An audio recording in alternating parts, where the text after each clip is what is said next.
फिर कुछ ही दिनों में आकाश की शादी बड़े ही साधारण तरीके से मंदिर में दीनदयाल की लड़की से हो जाती है। अब दीनदयाल की लड़की कावेरी आकाश के घर पर आ जाती है। कावेरी स्वभाव की बहुत अच्छी होती है और आकाश का बहुत ख्याल रखती है। शादी को कई दिन बीत जाते हैं।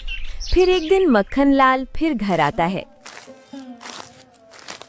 अरे आकाश, तुमने अभी तक मेरे पैसे नहीं लौटाए। मेरे पैसे कब लौटा रहे हो? मुझे और कितना इंतजार करना पड़ेगा? जी मक्खनलाल जी, मैं समझ रहा हूँ। मुझे कुछ वक्त दीजिए, मैं जल्द ही आपके पैसे लौटा दूंगा। मुझे नहीं लगता तुम जल्द ही मेरे पैसे लौटा पाओगे, क्योंकि तुम्हारी दुकान तो चलने से रही। गांव में और भी दुकानें हो चुकी हैं, तो तुम किसके आधार पे मेरे पैसे लौटाओगे? इतनी बड़ी रकम तुम कहां से दोगे? उससे अच्छा एक काम करो, मेरे पास तुम्हारे लिए एक बहुत अच्छा प्रस्ताव है। तुम अपनी दुकान और ये घर मुझे बेच दो, मैं तुम्हें इसकी बहुत अच्छी रकम दूंगा। नहीं मक्खनलाल जी, मैं ये घर और दुकान किसी भी कीमत पर नहीं बेचूंगा। ये मेरे पिताजी की आखिरी निशानी है। मेरे पिताजी ने आपसे कितनी बार कहा है कि वो ये दुकान और घर नहीं बेचेंगे, फिर भी आप हमारी दुकान और घर के पीछे क्यों पड़े हो? मैं जानता हूं मेरे पिताजी ने आपसे पैसे लिए हैं, वो उनकी मजबूरी थी, इसलिए उन्होंने आपसे पैसे लिए। इस बात का ये मतलब नहीं कि मैं उसके बदले आपके घर और मेरी दुकान दे दूं। मैंने आपसे कहा ना, मुझे कुछ वक्त दीजिए, मैं आपके सारे पैसे लौटा दूंगा। ठीक है, मैं तो तुम्हारे भले के लिए कह रहा था, क्योंकि मुझे अच्छे से पता है कि इतनी बड़ी रकम जुटा पाना तुम्हारे बस की बात नहीं। फिर भी तुम लौटा सकते हो तो तुम्हारे पास 1 महीने का समय है। अगर मुझे 1 महीने बाद मेरी पहली किस्त नहीं मिली तो याद रखना, तुम्हारे दुकान के कागजात मेरे पास हैं। इसकी नौबत नहीं आएगी। मुझे अपने आप पर पूरा भरोसा है। मैं बहुत मेहनत करूंगा और कुछ ना कुछ करके आपके पैसे लौटा ही दूंगा। मक्खनलाल वहां से चला जाता है। सुनिए जी, हमारी दुकान तो इतने अच्छे से नहीं चल पाती, बस घर ही चल पाता है। वो तो मैं जैसे तैसे करके घर चलाती हूँ। यहाँ 1 रुपया तक नहीं बचता, तो हजारों रुपए कहाँ से आएंगे और कैसे उनके पैसे चुकाएंगे? तुम चिंता मत करो, मुझे पता है दुकान के भरोसे मैं पैसे नहीं कमा पाऊंगा। मैं कल ही काम देखने निकल पड़ता हूँ और मजदूरी करके पैसा इकट्ठा करता हूँ, और जैसे ही पैसे इकट्ठा हो जाएंगे मैं किस्तों में मक्खनलाल के पैसे लौटा दूंगा। यही सोचकर आकाश दूसरे दिन काम की तलाश में निकल पड़ता है।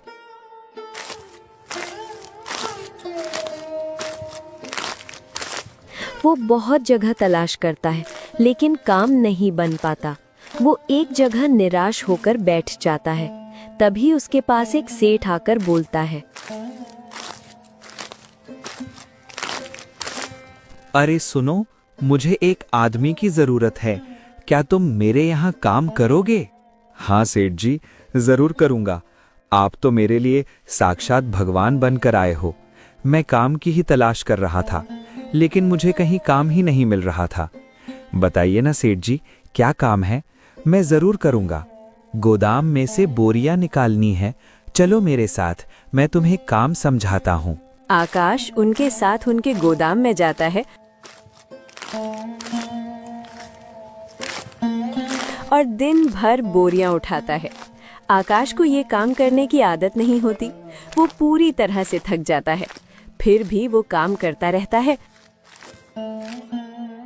और फिर काम हो जाने के बाद उस सेठ से अपनी मजदूरी के पैसे मांगता है। हाँ रुको, दे रहा हूँ।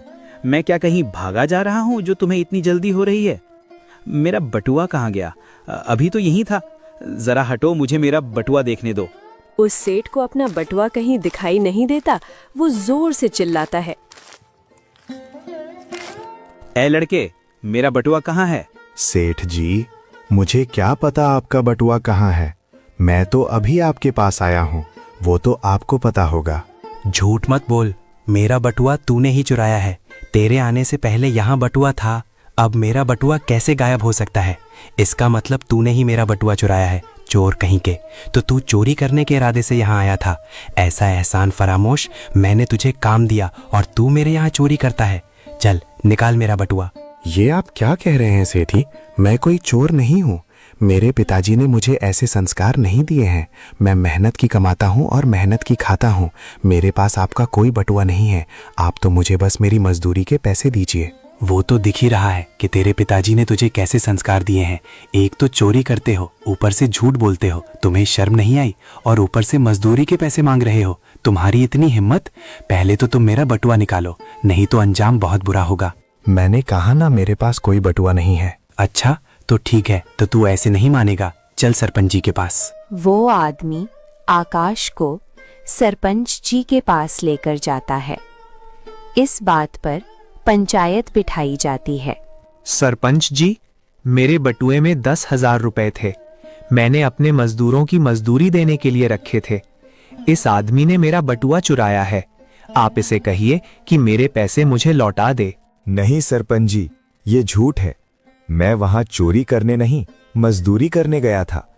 इसने मेरे मजदूरी के पैसे तो नहीं दिए और ऊपर से मुझ पर झूठा इल्जाम लगा रहा है कि मैंने इसके पैसे चुराए। मैंने ऐसा कुछ नहीं किया है। झूठा कहीं का। सरपंच जी, झूठ मैं नहीं, ये बोल रहा है।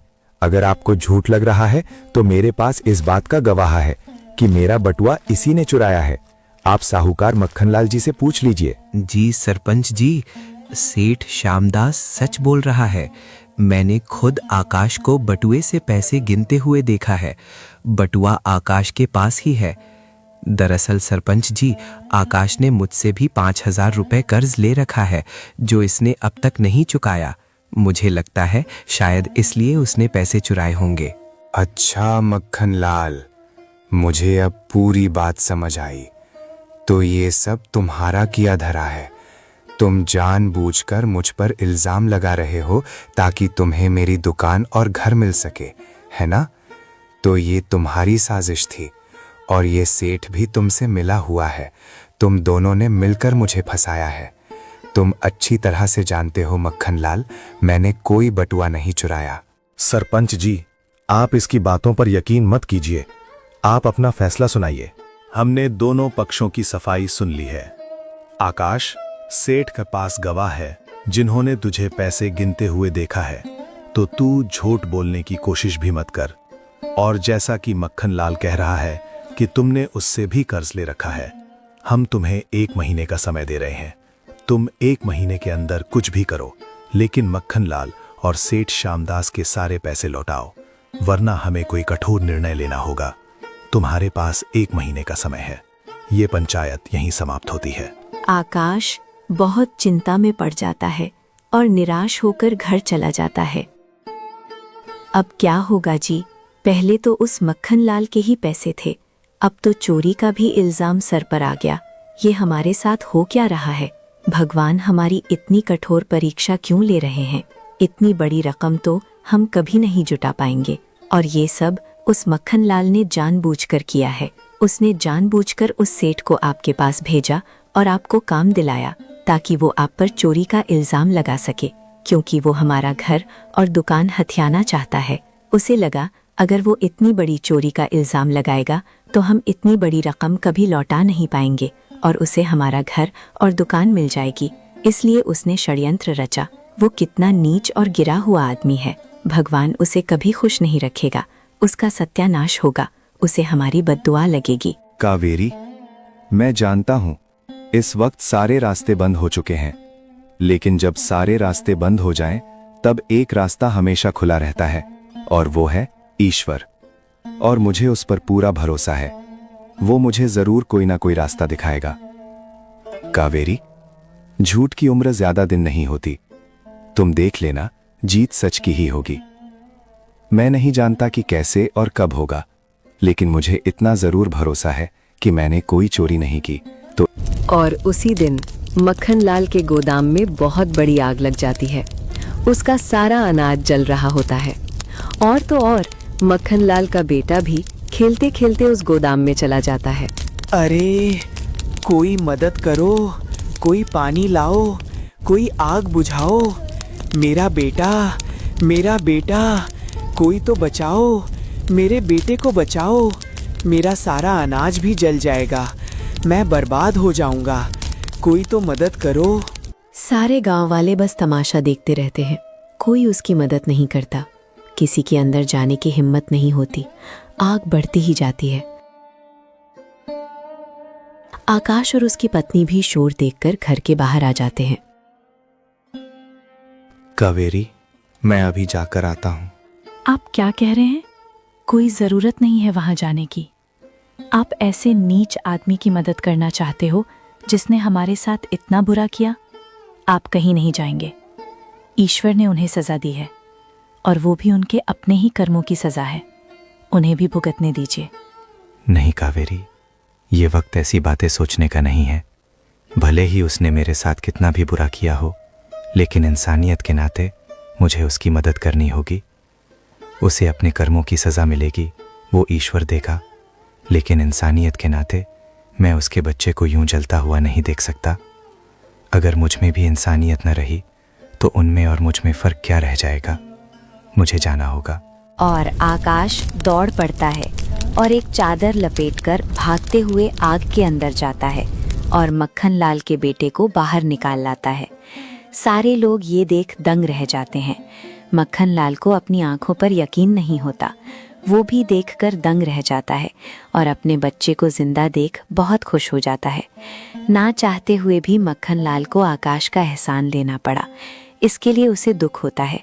वो आकाश से धन्यवाद तक नहीं कहता और आकाश वहां से चला जाता है।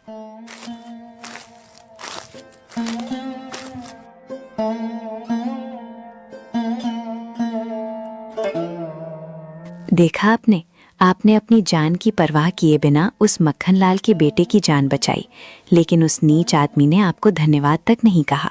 कावेरी, मैं उसके धन्यवाद के लिए उसके बेटे को बचाने नहीं गया था। मैं इंसानियत के नाते गया था।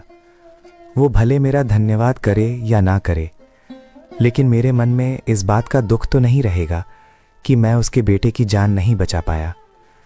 मैं उसे अपनी आंखों के सामने मरता हुआ नहीं देख सकता था। तुमने देखा नहीं, गांव में कोई भी आदमी आगे आने को तैयार नहीं था। अगर मैं न जाता तो शायद उस बेटे की जान चली जाती, और एक बेटे की जान माँ बाप के लिए बहुत कीमती होती है। मक्खन लाल और उसकी पत्नी जीते जी मर जाते। ये तो उनके कर्मों की सजा थी जो उन्हें मिल रही थी। मुझे नहीं लगता कि आपको उनकी मदद करनी चाहिए थी, क्योंकि वो इस लायक हैं ही नहीं। छोड़ो कावेरी, ईश्वर सब देख रहा है। मैंने कहा ना, इंसाफ वो करेगा। उसके पास न्याय है, अन्याय नहीं। सब ईश्वर पर छोड़ दो। इधर मक्खन लाल बैठकर सोचता है। मैं तो पूरी तरह से बर्बाद हो चुका हूँ। गोदाम का सारा माल जलकर राख हो चुका है। मेरे पास तो अब कुछ भी नहीं बचा। वो तो अच्छा हुआ मेरे बेटे की जान बच गई, नहीं तो आज तो मैं अपने बेटे को भी खो देता। और मुझे मजबूरन ऐसे आदमी का एहसान लेना पड़ा जिससे मैं सबसे ज्यादा नफरत करता हूँ। आपको शर्म आनी चाहिए, ऐसी घटिया सोच रखते हो। अरे, उस आकाश ने अपनी जान पर खेलकर हमारे बेटे की जान बचाई है, फिर भी आप उसके बारे में ऐसा सोच रहे हो। आपने तो उसका धन्यवाद तक नहीं किया। आज अगर वो आकाश ना होता तो हमारा बेटा भी ना होता। आज हम उसकी लाश पर रो रहे होते, फिर भी आपका दिल नहीं पिघला। आपने उसके साथ न जाने क्या क्या नहीं किया, उसे कितने दुख और तकलीफें दी, फिर भी वो सारी बातें भूलकर हमारे बच्चे को बचाने दौड़ पड़ा, जबकि गांव में कोई भी उस आग के पास जाने के लिए भी तैयार नहीं था। अरे, गांव वाले तो क्या, आप खुद उस बच्चे के पिता होकर उसे बचा नहीं पाए। आपको शर्म आनी चाहिए। अगर यही बात आकाश के साथ होती तो आप ही बताइए कि आप उसके बच्चे को बचाने जाते। जहां तक मैं आपको जानती हूँ, बिल्कुल भी नहीं जाते, बल्कि दूर खड़े रहकर उसकी बर्बादी का तमाशा देखते और खुश होते। ईश्वर से डरिए। आज ईश्वर ने आपको आपके पापों की सजा दी है। वो तो शुक्र मनाइए कि उस आकाश की वजह से हमारा बेटा बच गया, नहीं तो ईश्वर आपको ऐसी सजा देता जो आप जिंदगी भर भूल नहीं पाते। अपनी पत्नी की सारी बातें सुनकर मक्खन लाल का सर शर्म से झुक जाता है।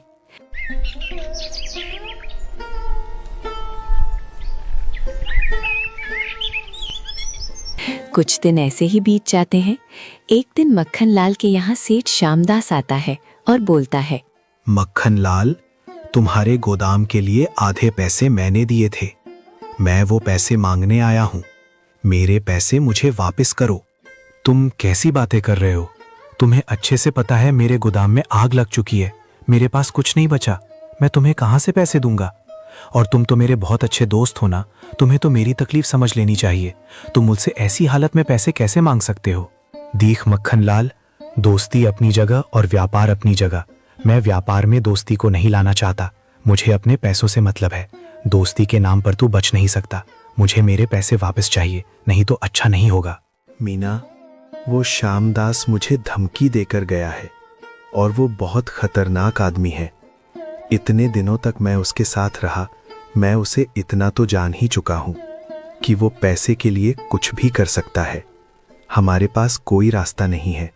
हमें ये घर उसे बेचना ही होगा, क्योंकि इतनी बड़ी रकम मैं उसे नहीं दे पाऊंगा। ये आपके पापों की सजा है, जो आपके साथ साथ मुझे भी भुगतनी पड़ रही है। और रख लो दूसरों की जमीन पर नजर, इसलिए आपके साथ ये सब हो रहा है। आज आपको खुद का घर बेचने की नौबत आ गई है। हाँ मीना, मैं जानता हूँ ये मेरे ही पापों की सजा है, जो मुझे भुगतनी ही होगी। मक्खनलाल को मजबूरन अपना घर श्यामदास को बेचना पड़ता है और खुद एक बड़े से घर से निकलकर छोटे से घर में रहने लगता है। मक्खनलाल आकाश के घर जाकर उसी से माफी मांगते हुए कहता है, आकाश, मुझे माफ कर दो। मैंने तुम्हारे साथ बहुत बुरा किया है, तुमसे झूठ बोला है। तुम्हारे पिताजी ने मुझसे 5,000 नहीं बल्कि 1,000 ही लिए थे। श्यामदास को मैंने ही कहा था कि तुम पर चोरी का इल्ज़ाम लगाए। मुझे लगा अगर मैं तुम्हें ऐसे मजबूर कर दूं तो तुम्हारा घर और तुम्हारी दुकान मुझे मिल जाएगी। शायद इसीलिए आज मुझे ये सज़ा मिल रही है। मैं घुट घुट कर जी रहा हूँ आकाश। एक बार कह दो कि तुमने मुझे माफ़ कर दिया है, मेरे दिल पर से बहुत बड़ा बोझ उतर जाएगा। मुझे माफ़ कर दो आकाश। तुम्हें माफी मांगने की कोई जरूरत नहीं है मक्खनलाल। तुम्हें अपने किए की सजा मिल चुकी है। मैं कौन होता हूं तुम्हें माफ करने वाला? इंसाफ तो ईश्वर करता है। मुझे बस उन पर इतना यकीन था कि वो सत्य का ही साथ देंगे। झूठ की ना कभी जीत हुई थी और ना ही होगी।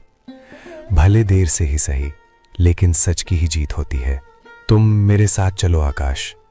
मैंने सारे गांव वालों के सामने तुम्हें झूठा साबित किया था। पंचायत में भी मैंने झूठी गवाही दी थी। अब मैं सबके सामने सच कहूंगा। मैं पंचायत में बताऊंगा कि तुम निर्दोष हो। तुमने कुछ नहीं किया था, सारी गलती मेरी थी। भले ही पंचायत मुझे कोई भी सजा क्यों ना सुनाए, मुझे मंजूर होगा। तुम चलो मेरे साथ। मक्खनलाल आकाश को जबरदस्ती अपने साथ सरपंच के पास लेकर जाता है और उन्हें सारी बातें बताता है।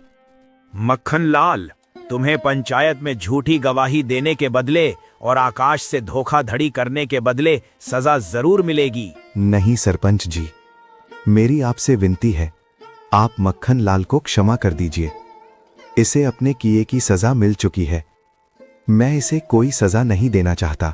देखा मक्खनलाल, तुमने आकाश के साथ कितना बुरा किया, फिर भी वो आज तुम्हारे बारे में सोच रहा है। आज सिर्फ आकाश की वजह से तुम सजा से बच रहे हो, वरना हम तुम्हें ऐसी सजा सुनाते जिसके बारे में तुम सोच भी नहीं सकते थे। यह बात सुन मक्खनलाल का सर शर्म से झुक जाता है। मक्खनलाल के बुरे दिन आ चुके थे। अब उसके घर में खाने पीने तक को अनाज ना रहता। इधर आकाश की भी दुकान थोड़ी चलने लगी थी। दिन बीतते चले जाते हैं। आकाश के पास अब थोड़े थोड़े पैसे इकट्ठा होने लगते हैं, तो वो शहर से अच्छा सामान लाने लगता है और गांव में बेचता है। अब आकाश की दुकान बहुत अच्छे से चलने लगती है। एक दिन आकाश मक्खनलाल के घर आकर उसे खाने का सामान देते हुए बोलता है, मक्खनलाल, मैं जानता हूँ तुम्हारा परिवार भूखा है। मैं तुम्हारे लिए खाने का सामान लेकर आया हूँ। ये सामान मेरी दुकान से लाया हूँ, सोचा तुम्हारे कुछ काम आ जाएंगे। ये देख मक्खनलाल की आंखों में आंसू आ जाते हैं। तो देखा दोस्तों, कैसे घमंड और लालच ने सेठ मक्खनलाल को हवेली से एक झोपड़पट्टी में ले आया। इसलिए हमें कभी भी लालच नहीं करना चाहिए और ना ही किसी पर अत्याचार करना चाहिए। और एक तरफ वो गरीब आकाश, इतना गरीब होने के बावजूद भी वो सेठ की मदद करने से नहीं चूकता। हम इस कहानी से ये सीखते हैं कि हमें हमेशा दूसरों की मदद करनी चाहिए। धन्यवाद।